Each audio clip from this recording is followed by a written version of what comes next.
ডাকাতি করবে স্বাভাবিক তোমাকে এই নিয়ে যখন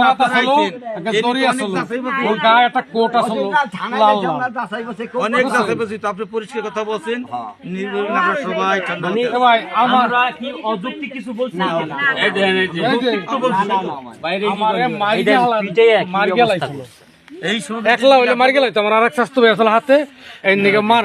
আপনার কি অটো নেছে নাকি? জি ভাই, আমার অটো নেছে, আমাকে দুইজনের মার বানিয়ে ঠিক গেছিল আপনাকে দুজন ভুট্টা খেতে শরীর দর্শলো আমার এখান দিয়ে মনে করেন ঢাকার দুর্গা আমার নিছে। আমি একটু উড়ি করছিলাম দেখে আমার একটু বেশি মানে আপনাকে 10 হলো কোন জায়গায় গুলি ধরছে যে সিন্নদী ব্রিজের একটু ডালের থেকে প্রথম আমার গাড়ি ধরছে দুর্গা আমার গাড়িটারে আমাকে ওই নিচে নামাইয়া দুইজনের মারি গিয়ে চোখ বান গিয়ে নিয়ে গেছে ভিতরে।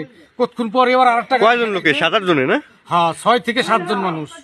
ওই ব্রিজের ডালে কোন নিয়ে কি আপনাকে ডাইনে নিয়েছিল না বাম দিকে নিয়েছিল? ডাইন দিকে নিয়েছিল। ডাইন দিকে ওই যে আমরা যে হিন্দি নামছি ওই যে দেখছি হ্যাঁ ভুট্টা খেতের ভিতরে যে জায়গা ওই যে নাডিন রিজা দেখছি ওই হিন্দি মনে নামাইছে। নেওয়ার পরে আপনারা কি আমাকে চোখ বান গেলাইছে? চোখ কি রাস্তা থেকে বানছিল নাকি? না, ওই জায়গায় নিচে নামাই আমাকে একদিকে বেশি চাইতে দেয় নাই, কিন্তু তারপরও আমি একটু ওনাকে চেহারা সুয়ার আর কি একটু ফলো করছিলাম। একটা ফেস মানে আপনার ভ্যালিডিটি ছিল, মানে আপনি কি চিনতে পারছেন? আমার করতে আছে এখনো যে ওই লোকগুলারে দেখে আপনি চিনতে পারলেন আমি চিনে গেলাম যে ওই লোকগুলাই কি এই কাজের সাথে যুক্ত কিনা?